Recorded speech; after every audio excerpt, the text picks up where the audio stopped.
Divisional commissioner ಅಂತಲ್ಲ, ಪ್ರಾದೇಶಿಕ ಎಂಥದ್ದು ಆಯುಕ್ತ, 5 ಜನದ ಕಮಿಟಿ ಮಾಡೋರಲ್ಲ, SIT. ಪ್ರಥಮ ಬಾರಿಗೆ ದೇಶದ ಇತಿಹಾಸದಲ್ಲಿ ಯಾರೋ ಒಬ್ಬ ಜಾಯಿಂಟ್ ಸರ್ವೇಯರು, ಇನ್ನಿಬ್ಬರು ತಹಶೀಲ್ದಾರರು, ಇವರು ಕಮಿಷನರು, ಇವ್ರದ್ದೆಲ್ಲ 5 ಜನದ ಕಮಿಟಿ ಮಾಡಿ ರೆವೆನ್ಯೂ ಇಲಾಖೆನಲ್ಲಿಲ್ಲ ತನಿಖೆಗೆ ಆದೇಶ, ಇವ್ರಿಗೆಲ್ಲರಿಗೂ ಸೂಚನೆ. ಆಮೇಲೆ ಯಾವ ಮಟ್ಟಕ್ಕೆ ಅದು ಅವ್ರಿಗೆ ನೋಟಿಸ್ ಕೊಡೋದು ಹೇಳ್ತಾರೆ ಪೊಲೀಸ್ ಅಧಿಕಾರಿಗೆ, ಇವ್ರನ್ನ ಯಾರನ್ನ ಕರೆಸ್ತೀರಿ, ಗೌಪ್ಯವಾಗಿ ಅವರ ಆ ಹೇಳಿಕೆಯನ್ನು ಅನ್ಅಫಿಷಿಯಲಿ ತಗೊಳ್ಳಿ, ಗೌಪ್ಯವಾಗಿ ತಗೋಬೇಕಂತ. ಇದು ತನಿಖೆನಾ? ಇವರು ನನ್ನ ಕೈಗೆ ಸಿಗಲ್ವಾ? ಅಷ್ಟು ಸುಲಭವಾಗಿ ನನ್ನ ಜನ ರಾಜಕೀಯ ನಿರ್ವೃತ್ತಿ ಮಾಡಿಸ್ತಾರೆ ನನಗೆ? ಇಷ್ಟೋ ಜನ ಬದುಕಿದ್ದೀನಿ, ಕಾಪಾಡೋರು ನನ್ನ ಭಾಗದ ಜನ. ಮುಂದೆ ಇವ್ರು ಯಾವ ರೀತಿ ನಡೆಸ್ತಾರೆ ನಂದು ಬಿಟ್ಟುಬಿಡಿ. ಇವತ್ತು ಕಾಂಗ್ರೆಸ್ನ ಸರ್ಕಾರ ಬಂದ ಮೇಲೆ ಎಷ್ಟು ಜನ ಅಮಾಯಕರನ್ನು ಬಲಿ ತಗೊಂಡಿದ್ದೀರಿ, ಎಷ್ಟು ಕುಟುಂಬಗಳನ್ನ ನಾಶ ಮಾಡ್ತಾಯಿದ್ದೀರಿ, ಇಲಾಖೆಗಳನ್ನ ನೀವು ದುರುಪಯೋಗ ಪಡಿಸ್ಕೊಂಡು.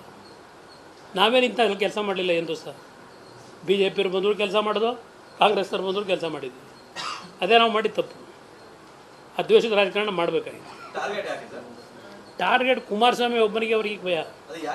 ಯಾಕೆ ಅಂದರೆ ಲೋಕಸಭೆ ಚುನಾವಣೆ ಜನ ಸಂದೇಶ ಕೊಡಲಿಲ್ವಾ?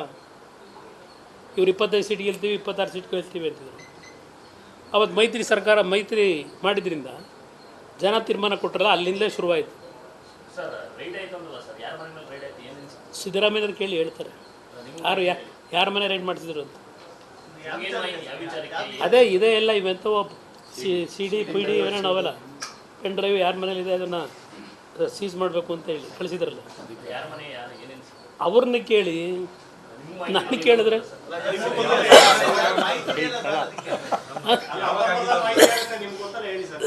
ಮಾಹಿತಿ ಕಟ್ಕೊಂಡು ಏನಣ್ಣ ಇದೆ ಈ ರಾಜ್ಯದಲ್ಲಿ.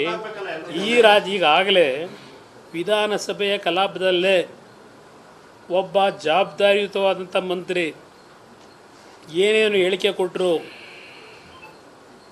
ಯಾರ್ಯಾರ ಬಗ್ಗೆ ಏನು ಮಾತಾಡಿದ್ರು, ಅದಾದ ಮೇಲೆ ಏನೇನು ಮಾತಾಡಿದ್ದಾರೆ ಎಲ್ಲ ಮುಂದೆನೇ ಇಲ್ವಾ? ಯಾತಕ್ಕಿಷ್ಟು ಗಾಬರಿ ಡೆಲ್ಲಿಗೆ ಹೋಗೋದು? ನೋಡಿ, ಪೆನ್ ಡ್ರೈವ್ನ ಬಿಟ್ಬಿಡ್ತಾರೆ, ಕೇಸ್ ಹಾಕ್ತಾರೆ, ದಯವಿಟ್ಟು ನಿಲ್ಲಿಸಿ ಅನ್ನೋದು ಯಾಕೆ? ಈಗ ರಾಜಣ್ಣನ ಮಗ ಮೊದಲು ಪೆನ್ ಡ್ರೈವ್ ಅಂದರು, ಆಮೇಲೆ ಸುಪಾರಿ ಕೊಟ್ಟರು 70 ಲಕ್ಷಕ್ಕೆ ಅಂದರು. ನವಂಬರ್ನಲ್ಲಿ ಆದಂಥ ಘಟನೆ ಅವರೇ ಹೇಳೋ ಪ್ರಕಾರ ಮಾರ್ಚ್ ತಿಂಗಳವರೆಗೆ ಯಾತಕ್ಕೆ ಘಟನೆಯನ್ನು ಮುಚ್ಚಿಟ್ಟಿದ್ರು? ನವಂಬರಲ್ಲಾದಂಥ ಒಂದು ಪ್ರಕರಣ ಇವ್ರು ಯಾರು ಕೊಡಿದ್ರು? ಅವ್ರು ಯಾರಿಗೆ ಸಫಾರಿ ಕೊಟ್ಟರು? ಸುಪಾರಿನೋ ಇದೆಲ್ಲ ದೊಡ್ಡ ಇತಿಹಾಸ. ಅದಕ್ಕೆ ಹೇಳಿದ್ದು ಒಂದು ಪ್ಯಾನ್ ಇಂಡಿಯಾ ಮೂವಿ ಮಾಡ್ಬೋದು ಅಂತ. ಸರ್, ಈಗ ಮೈಸೂರಲ್ಲಿ ಸರ್ ಬಿಜೆಪಿಯಿಂದ ಜನಾಕ್ರೋಶ ಹೋರಾಟ ಮಾಡ್ತಾ ಇದ್ದಾರೆ ಸರ್, ಬಟ್ TDS ಅಂತರ ಕಾಯ್ಕೊಳ್ತಾ ಇದ್ದಾರೆ ಸರ್. ಇಲ್ಲಿ ಎರಡೂ ಪಕ್ಷಗಳು ಅಂತರ ಕಾಯ್ತಾ ಇದ್ದೀವಿ ಅನ್ನೋ ಪ್ರಶ್ನೆ ಇಲ್ಲ. ಈಗ ಅವರ ಪಕ್ಷವು ಅವರ ಕಾರ್ಯಕರ್ತರನ್ನು ನಾವು ಹುಮ್ಮಸ್ತಾ ಇರೋದಕ್ಕೆ ಅವರು ಇವತ್ತು ಹೋರಾಟ ಮಾಡಬೇಕು. ಅದಕ್ಕೆ ಅವರು ಈ ಹೋರಾಟದಲ್ಲಿ ಬೇರೆಯಾಗಿ ಮಾಡ್ತಾ ಇದ್ದಾರೆ. ನಮ್ಮ ಪಕ್ಷವನ್ನು ನಾವು ಸಂಘಟನೆ ಮಾಡಬೇಕು.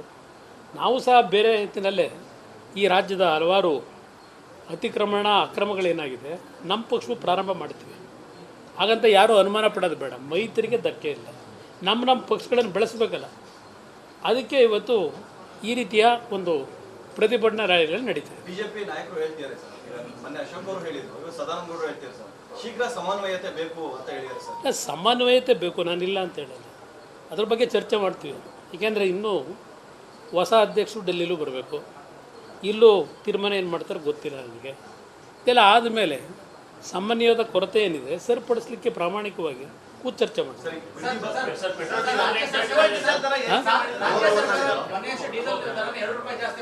ಮಧ್ಯರಾತ್ರಿಯಲ್ಲಿ ಯಾರು ಇವತ್ತು ನಾನು ಈ ಬೆಲೆ ಏರಿಕೆ ಬಗ್ಗೆ ಬರೆದ ಯಾವುದೇ ವಿಷಯದಲ್ಲಿ ಇಲ್ಲಿವರೆಗೆ ನಾನು ಯಾರನ್ನೂ ಅಟ್ಯಾಕ್ ಮಾಡಿಲ್ಲ, ಅದ್ರ ಬಗ್ಗೆ ಪ್ರತಿಭಟನೆಯೂ ಮಾಡಿಲ್ಲ ಬೆಲೆ ಏರಿಕೆ ವಿಷಯದಲ್ಲಿ. ಆದರೆ ಒಂದು ದುಃಖಕರವಾದಂಥ ವಿಷಯ, ಇವರು ಕೇಂದ್ರ ಸರ್ಕಾರದ ಮೇಲೆ ಹೇಳೋದು, ಅವರು ಈ ರಾಜ್ಯದ ಸರ್ಕಾರದ ಮೇಲೆ ಹೇಳೋದು. ಇದನ್ನು ಜನ ತೀರ್ಮಾನ ಮಾಡಿ ಯಾವ್ಯಾವ ಕಾರಣಕ್ಕೆ ಈ ರೀತಿಯ ತೆರಿಗೆಯನ್ನು ಏರಿಕೆ ಮಾಡ್ತಾ ಇದ್ದಾರೆ. ಆ ತೆರಿಗೆಯಿಂದ ಬರ್ತಕ್ಕಂಥ ಹಣ ಯಾವ ರೀತಿ ಅದನ್ನು ಸದ್ಬಳಕೆ ಮಾಡಿ ಯಾವ ತೆರಿಗೆ ಕಟ್ತಕ್ಕಂಥ ಜನರ ಬದುಕನ್ನು ಕಟ್ತಾ ಇದ್ದಾರೆ, ಅದನ್ನು ಇವತ್ತು ಜನಗಳ ಮುಂದೆ ಇಡಬೇಕು ನನ್ನ ಅಭಿಪ್ರಾಯ. ಬಿಜೆಪಿ ಬೆಲೆ ಏರಿಕೆ ವಿಚಾರವಾಗಿ ಪ್ರತಿಭಟನೆ ಮಾಡ್ತಿತ್ತು ಸರ್, ಈಗ ಅವರೇ ಸರ್ಕಾರ ಜಾಸ್ತಿ ಮಾಡಿದೆ. ನಾ ಅವ್ರನ್ನ ಕೇಳಬೇಕು, ನನ್ನ ಕೇಳಿದ್ರಾಗುತ್ತೆ ಇರ್ಬೋದು. ಏನು ಹೇಳಿ? ನಾನು ನೋಡಿ 2 ಬಾರಿ ಮುಖ್ಯಮಂತ್ರಿ ಆದಾಗಲೂ ಹಲವಾರು ಜನಪರವಾದಂಥ ಯೋಜನೆಗಳನ್ನು ತಂದೆ. 100 ರೂಪಾಯಿ ಇದ್ದಂಥ ವಿಧವಾ ವೇತನ, ಅಂಗವಿಕಲರ ವೇತನ 400 ರೂಪಾಯಿ ಏರಿಕೆ ಮಾಡಿದೆ. ಅವತ್ತು ಸಹ ಮೊದಲನೇ ಅವಧಿನಲ್ಲೂ 2,500 ರೈತರು ಸಾಲ ಮನ್ನಾ ಮಾಡಿದೆ. ಕಬ್ಬು ಬೆಳೆದಂಥ ರೈತರು ಮಾರಾಟ ಮಾಡೋಕ್ಕಾಗಿರಲಿಲ್ಲ. 25,000 ಎಕರೆಗೆ ಕಬ್ಬಿಗೆ ನಾನು ಸಹಾಯಧನ ಕೊಟ್ಟೆ. ಟೊಮೊಟೊ ಬೆಳೆಗಾರರ ಸಮಸ್ಯೆ ಆದಾಗ ಇಮ್ಮಿಡಿಯೇಟಾಗಿ ನೆರವು ಕೊಟ್ಟಿದ್ದೀನಿ. ನಾನು ಅದಕ್ಕೋಸ್ಕರಲೇ ನಾಡಿನ ಜನತೆಗೆ ಹೇಳ್ತಾ ಇದ್ದೇನೆ, ನೀವು ಮುಂದಿನ ದಿನಗಳಲ್ಲಿ ಈ ರಾಜ್ಯವನ್ನು ಉಳಿಸ್ತಕ್ಕಂಥವ್ರು, ನಾನು ಬರೀ ರೈತರ ಬಗ್ಗೆ ಇದ್ದೀನಿ ಅಂತ ತಿಳ್ಕೊಬೇಡಿ. ರೈತ ನನ್ನ ಮೊದಲನೇ ಆದ್ಯತೆ. ಆದರೆ ಬಡತನ ಅಂತಕ್ಕಂಥದ್ದು ಏನಿದೆ ಪ್ರತಿನಿತ್ಯ ನೋಡ್ತೀನಿ. ಇವತ್ತು ಜನರ ಬದುಕನ್ನು ಕಟ್ಟಬೇಕು. ಇಲ್ಲಿ 2,000 ರೂಪಾಯಿ ಕೊಟ್ಟ ತಕ್ಷಣ ಬೆನ್ನು ತಟ್ಕೊಂಡ್ರಾಗಲ್ಲ. ಯಾವ ರೀತಿ ಬದುಕಿದೆ ನೋಡಿ. ಮೊನ್ನೆ ಹೇಳಿದೆ ನಾನು ಬೆಂಗಳೂರಿನ ಮಾಧ್ಯಮ ಸ್ನೇಹಿತರ ಮುಂದೆ. ತಲವಾರು ಆದಾಯ ಹೇಳ್ತಾರೆ. ಮಂಡ್ಯದಲ್ಲಿ ಇಷ್ಟಿದೆ ತಲೆವಾರು ಆದಾಯ, ಬೆಂಗಳೂರಿನಲ್ಲಿ 7.5 ಲಕ್ಷ ಇದೆ, ಮಂಡ್ಯದಲ್ಲಿ 3 ಲಕ್ಷ ಇದೆ, ಕಲಬುರಗಿಲಿ 2 ಲಕ್ಷ ಇದೆ, ಇದೆಲ್ಲ ಹೇಳ್ತಾರಲ್ವ. ಬೆಂಗಳೂರು ನಗರದ ತಲೆವಾರು ಆದಾಯ 7.5 ಲಕ್ಷ ಅಂತ ಏನು ಮಾಹಿತಿ ಇಟ್ಕೊಂಡಿದ್ದಾರೆ. ಆ 7.5 ಲಕ್ಷ 1,30,00,000 ಜನ ಅವರಲ್ಲ. ಪ್ರತಿ ಜನರ ಆದಾಯ 7.5 ಲಕ್ಷ ಇದೆಯೋ ಅಲ್ಲಿ ದೊಡ್ಡ ದೊಡ್ಡ ಕಂಪ್ನಿಗಳವಲ್ಲ, ಅವ್ರ ಸಂಬಳ ಎಷ್ಟಾಗತ್ತಾರೆ ಅವ್ರ ಕಂಪ್ನೀಲಿ? 200 ಕೋಟಿ 300 ಕೋಟಿ ತಿಂಗಳು ಸಂಬಳ ಅವ್ರದ್ದು. ಇಲ್ಲಿ ನನ್ನ ರೈತ ಬೆಳಗಿನ ಸಾಯಂಕಾಲದವರೆಗೆ ಬೆವರು ಸುರಿಸ್ಕೊಂಡು ಧೂಳು ತಿಂದು ಅನ್ನದಾತ ಅನ್ನೋದು ಒಂದು ಮಾತ್ರ ಹೇಳ್ತಾರಲ್ಲ, ಭಾಳ ಮಾತಾಡ್ತಾರೆ. ಆ ರೈತನ ಬದುಕೇನು ಎಷ್ಟು ತಲೆವಾರ ಆದಾಯ ಹೆಚ್ಚಿಗೆ ಆಗಿದೆ.